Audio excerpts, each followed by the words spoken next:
नमस्कार दोस्तों। जैसा कि आप लोगों को पता है कि मेरा ये 5वां 6वां वीडियो है जिसमें कि हम लोग बात कर रहे हैं नंबरिंग, एड्रेसिंग एंड आइडेंटिफिकेशन क्या चीज़ होती है, क्योंकि ये टॉपिक बहुत ज़्यादा बड़ा है।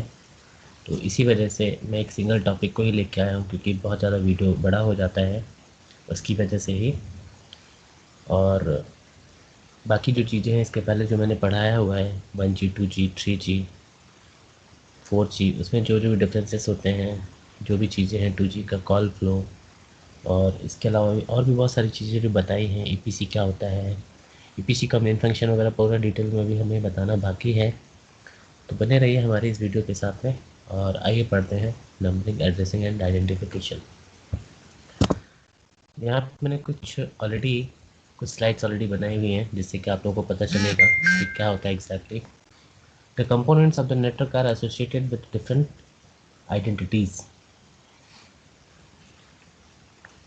As in previous system, each network is associated with a public land mobile network identity। क्या होता है कि जो कि नेटवर्क में बहुत सारी चीज़ें ऑलरेडी रहती हैं, डिफरेंट डिफरेंट चीज़ें, ठीक है। और इसके बाद क्या होता है, this compromises 3 digit mobile country code and a 2 और 3 digit mobile network code. Mobile country code हमेशा हर एक कंट्री का मोबाइल कंट्री कोड होता है, जैसे कि +91 अपना इंडिया का कंट्री कोड है, +92 पाकिस्तान का कंट्री कोड है, और +95 आई थिंक सऊदी अरब वगैरह का है। और वैसे ही लिखा हुआ है the mobile country code for the UK is 234। United kingdom का जो अपना मोबाइल कंट्री कोड है, इसको शॉर्ट फॉर्म में हम लोग MCC बोलते हैं, वो 234 है। While Vodafone UK network usage A mobile network code of 15। मतलब ये मोबाइल नेटवर्क कोड अलग है और मोबाइल कंट्री कोड अलग है। मोबाइल नेटवर्क कोड जो होता है ना, अलग अलग नेटवर्क ऑपरेटर्स को अलग अलग मोबाइल नेटवर्क कोड प्रोवाइड किया जाता है। Each MME has 3 main identities. MME बोले तो मोबिलिटी मैनेजमेंट, और इसके बाद मोबिलिटी मैनेजमेंट एंटिटी ये कहलाता है।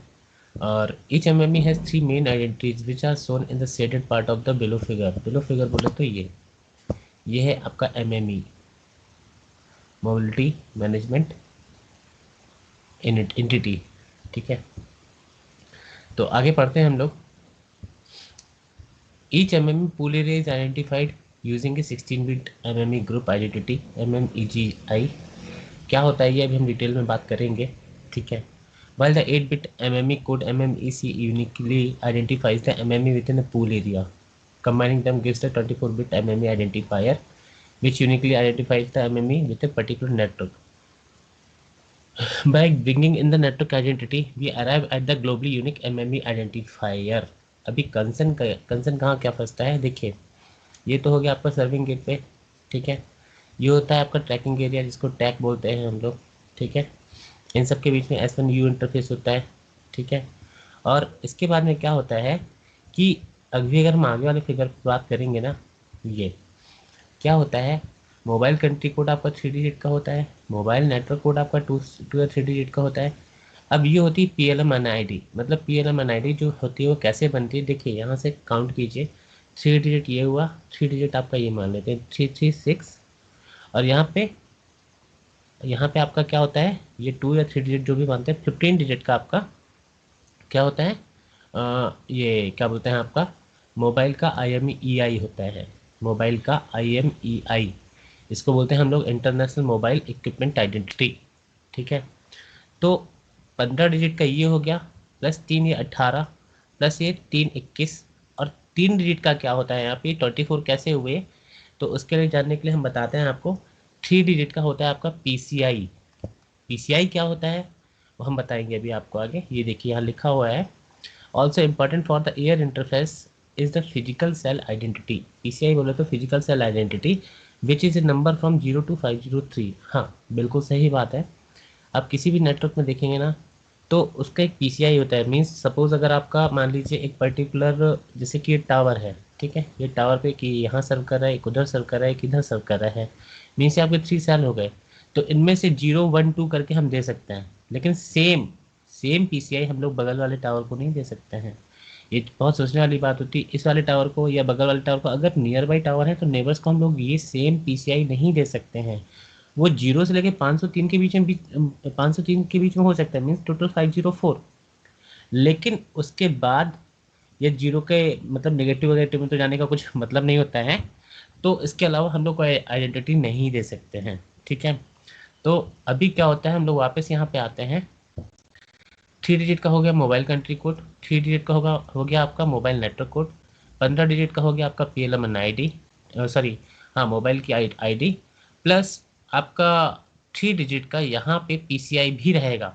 ठीक है, तो टोटल हो जाता है 24 बिट्स। ठीक है, PLMN ID जिसको बोलेंगे अपना public land mobile network identity, यहाँ पे लिखा हुआ है public land mobile network identity.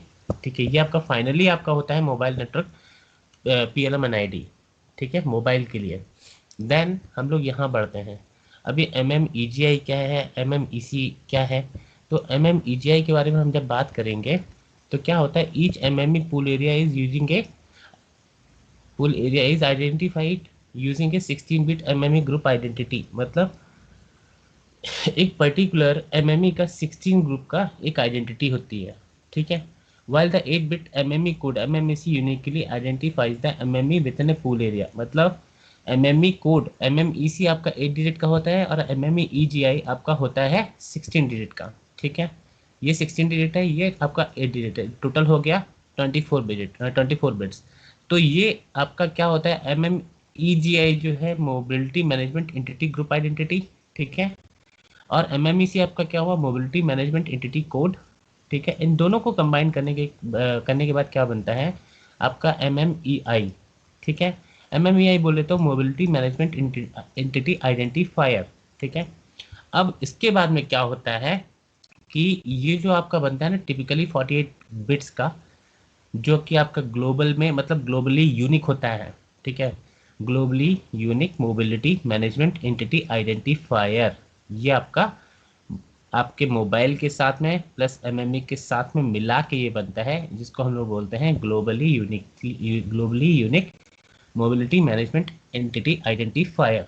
ठीक है, यहाँ पे देखिए जैसा कि MME के पास में देखिए, यहाँ पे आपको मैंने बताया ना, यहाँ पे MME हर एक MME की 16 बिट्स की खुद की आइडेंटिटी होती है। ठीक है, ये आपका MMEC होता है, मोबिलिटी मैनेजमेंट एंटिटी कोड। ठीक है, मतलब ये दोनों ही डिफरेंट डिफरेंट चीज़ें हैं। उसके बाद में हम लोग आते हैं नेक्स्ट फिगर पे। यहाँ पे जब हम आते हैं, ये भी हमारा यहीं यहीं पे ख़त्म नहीं हो जाता है, क्योंकि होता है क्या है ग्लोबल में मतलब पूरे वर्ल्ड में। अब ऐसा तो बिल्कुल नहीं होगा कि हर एक MME की आपकी आइडेंटिटी सेम हो, ऐसा तो बिल्कुल पॉसिबल ही नहीं है।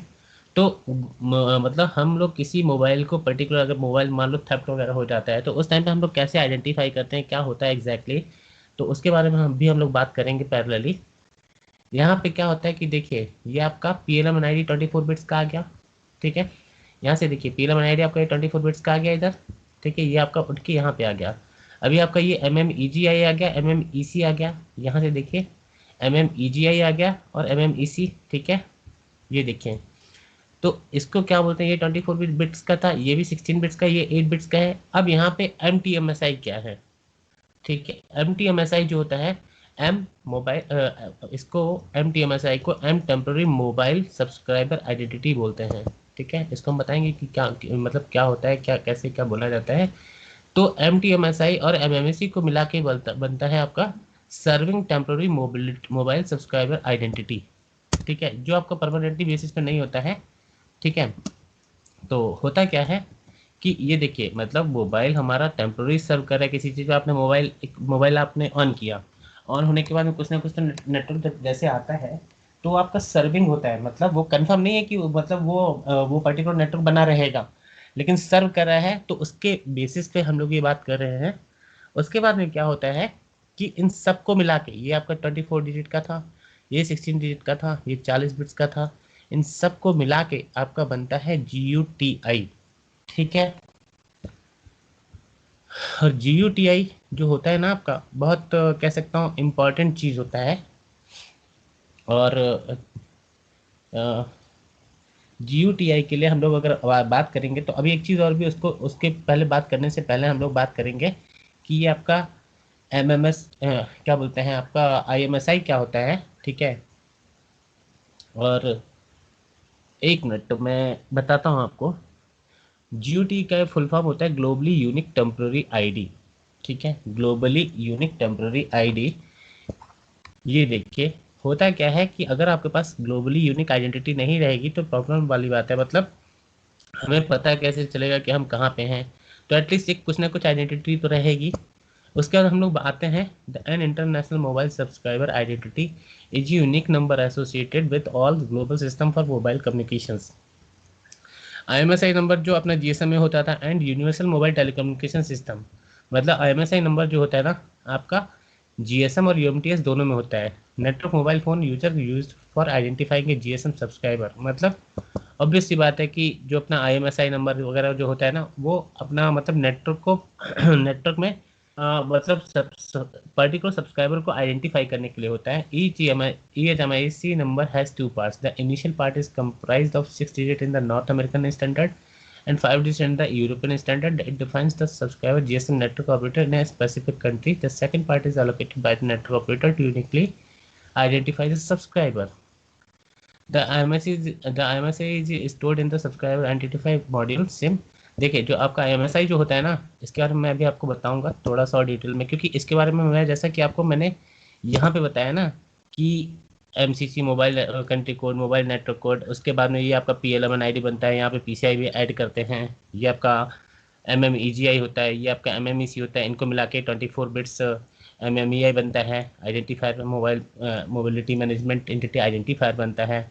उसके बाद में ये आपका GUMMEI होता है, globally unique mobility management entity identifier होता है, तो जो कि ग्लोबली यूनिक होता है। उसके बाद सेम सेम वे में ये जो आपका IMSI जो होता है ना, IMSI के साथ में यहाँ पे जो लिखा हुआ है the initial part is comprise of 6 digit in the north American standard and 5 digit in the European standard. Initial मतलब स्टार्टिंग में ऐसा होता था, तभी तो हम लोग आइडेंटिफाई कर पाते हैं किसी पर्टिकुलर चीज़ को या किसी पर्टिकुलर मोबाइल को कि वो अपने नेटवर्क में है या नहीं है, या उसको ट्रैक कर पाते हैं। ये सब चीज़ें उसी इन्हीं के बेसिस पे ही पॉसिबल होती हैं। आगे आते हैं हम लोग। The second part is allocated by the network operator to uniquely identify the subscriber. जाहिर सी बात है अभी फिलहाल में जो हमारे जितने भी सिम आते हैं ना, उसमें क्या फंडा रहता है, जैसे कि मैंने आपको पहले बताया है, यू सिम। आपने अभी रिसेंटली मेरे वीडियोस में देखा होगा यू सिम। ये जो चीज़ें होती है ना, इन सब में ऑलरेडी इन सब चीज़ों की आइडेंटिटी होती है, mobile network code, mobile country code, ये सब चीज़ें अवेलेबल रहती हैं ऑलरेडी।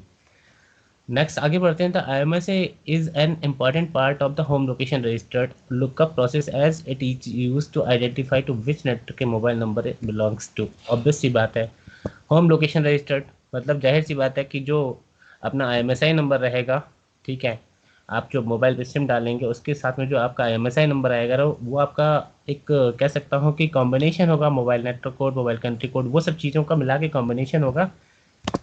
तो ये जो कि इतना पर्टिकुलर GSM में आइडेंटिफाई किया जाता था, मतलब बोले तो 2G टेक्नोलॉजी में। लेकिन अभी फ़िलहाल में अगर हम लोग 4G में बात करेंगे ना, तो यहाँ पे ये चीज़ें होती हैं। तो आज की वीडियो में हम आपको इतना ही बताने वाले हैं, और आप लोगों को कुछ अगर डाउट है तो please be in touch with me on this particular mail ID। Thank you guys.